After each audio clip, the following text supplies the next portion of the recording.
who did this.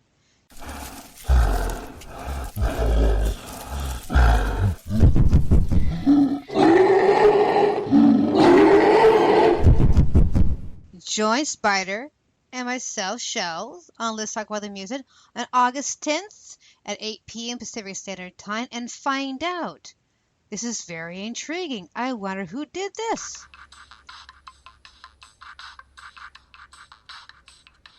Hey everyone! Want to know how you can help Let's Talk About the Music stay on the air and earn some VIP privileges at the same time? Go to patreon.com/LTATM radio to find out how you can get involved. That's patreon.com. Let's talk about the music.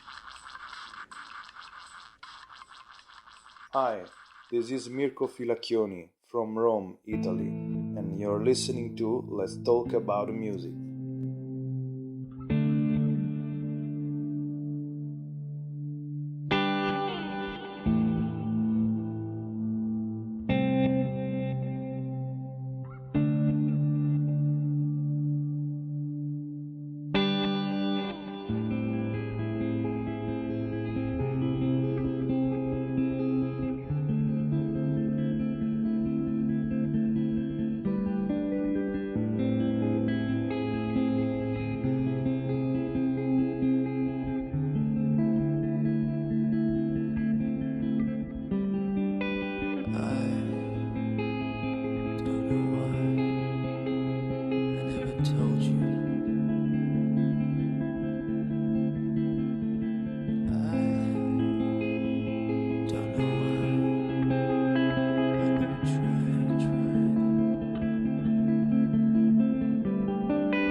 curses, Shells.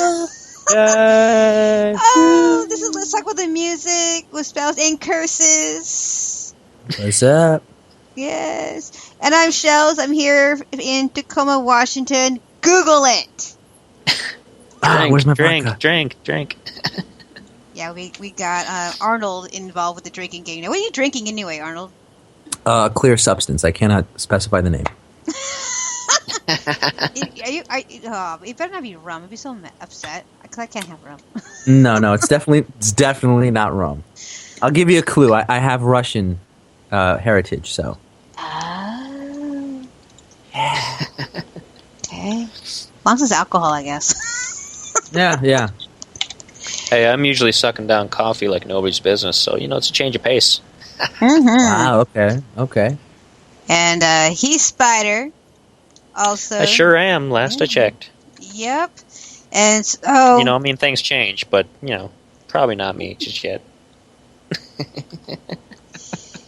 And that was Spells and Curses did the cover of Slipknot. Yes. Before we get too far, I do want to ask, what is the ratio of spells to curses? Yeah. That's a good question. I've never... See, that's a question my drummer would love. I'm sure he'd have an answer. Here. Yeah. I've never examined that. I'll have to go to our R&D department and see if they could somehow construct a apparatus to fully measure that, and I'll have to get back to you on that. Perfect. See, it's a work in progress now. It's definitely. I'm assuming, yeah. I'm assuming, hopefully, ideally, it's 1-to-1. Yeah. in an ideal world. An ideal world. There you go. The thing is now. So where do you guys come up with the name Spells and Curses? That's a good question. Let's see. I'm trying to remember because I came up with a name, but it's been a while. It's been like 2 years, I think. Where did I come up with the name? I think originally I wanted to name the band Curses, just Curses, and I just thought it was a cool name. And I was not to sound weird or anything, but I was in a very dark place at that time. So I was just making music to make music, and it was very therapeutic for me doing so. But I just wanted the music I was making was kind of, in my opinion, dark for my taste, and so I wanted it to not reflect how dark it was, but just kind of be able to go back and forth from being considered dark and also be sort of lighthearted. But I originally just wanted to call it Curses. Then I did the famous Google search. I Googled it, and yeah. Give me a second. You guys all drinking up? All right. Go. Yeah, we got to play by the rules. right. And after I Googled it, I found, and Facebooked it, because you have to do that too. I found out there was a band. Yeah, was a band called Curses, and I was like, well, that's kind of a bummer. Still like the name though, and so I was just running just a list of different names, and I came on to Spells and Curses, and one of the things I really liked about it was how similar it sounds to one of my favorite bands, which is Guns N' Roses. And Guns N' Roses, Spells and Curses kind of sound the same. I'm like, I think I could live with that, because when you choose a band name, I know a lot of band stories that, like Goo Goo Dolls, or Foo Fighters, yeah, they said that both those bands said that when they came up with those band names, they didn't think that they'd get as big as they did, So when they come up, and that's kind of evident in their band name, Goo Goo Dolls, Foo Fighters. It's kind of silly, but it's cool now because it all worked out for them. But I definitely wanted a cool band name, because I think it sure as hell helps, because when you get an email from an account that says Spells and Curses, and it didn't go to your spam, you're definitely going to click on it, I think. Well, one thing about band names that I kind of go by, especially when I was putting mine together, is I kind of go by the Nine Inch Nails process, where you come up with a bunch of names and you try them out, and you pick the one that still sounds kind of cool after about 2 or 3 weeks and doesn't sound really, really dumb. Wow, that's actually really smart. So, yeah, I think I just decided again in there. Very unsafe. Well, sometimes, too, if it's got a nice ring to it, that's the name of the band. I mean, sometimes it just rolls right off the tongue, and you got it. Mm-hmm. Yeah, thankfully that was the case. But I mean, like the bigger, I guess, philosophical reasoning behind that name, and why I think it works is because the whole concept of this band, and this kind of ties in with Prince, is that like one of the things I liked about Prince is his versatility and his the wide variety of music that he has been able to produce, stylistically, from jazz to rock to R&B to dance, and that's something that I really resonated with, because again, going back to my music teachers, see how I'm tying everything back up together so nicely. How my music teachers kind of more or less encouraged me to sort of expand my musical tastes and horizons to not just one particular genre or one instrument, to just love all music and all that stuff. One of the things I wanted to do with my music was to be able to create the music that I enjoy listening to, which is a wide variety of music, which I think is also the case for a lot of people. I don't think there's a lot of people left in the world who just listen to, be it classical or metal or rap or whatever. People, especially nowadays with the digital music age, Spotify and all this stuff, where it's a singles-driven quote unquote market or whatever that means. People dabble in a lot of different genres, So now I think more than ever. So, I've always wanted to make music that was of a wide variety of styles and genres, be it rock, pop, you name it. I mean, we're working on it. I promise you. And so, I needed the band name to reflect that. I couldn't call myself Megadeth, because you can't release a dance song. I don't think.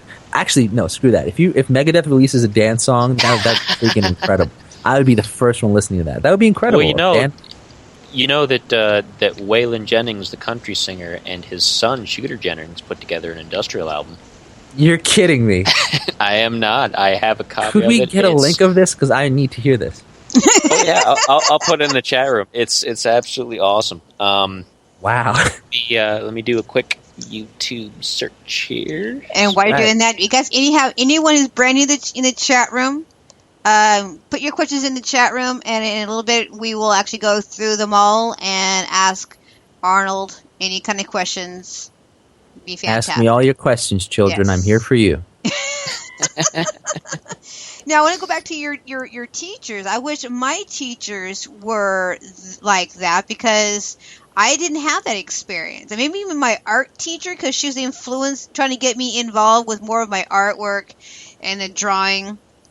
And she was trying to get me scholarship to go to art classes, but I kind of fell through with it.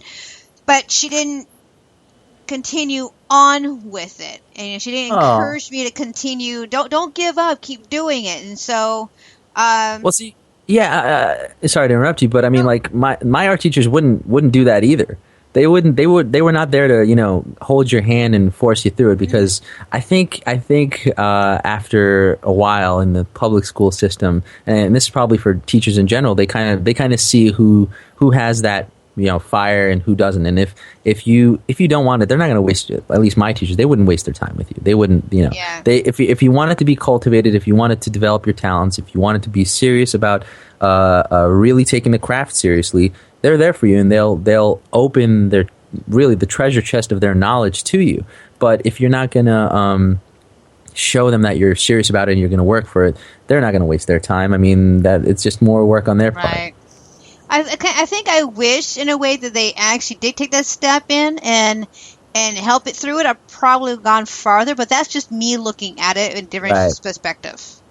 Yeah, I mean, it's also got to be, again, exhausting to do that, because they in my school, the music teachers, all the classes really in our school were really crowded, because New York's a big place. And all the classes are kind of overcrowded. So I mean, to sort of want to really nurture all your students, it's kind of exhausting on your part, because you can only do so much for them. You want to obviously, all my teachers, music and otherwise, did their best and made sure that all their students got the proper amount of attention necessary to do well in their school. But particularly with my music teachers, they could only offer that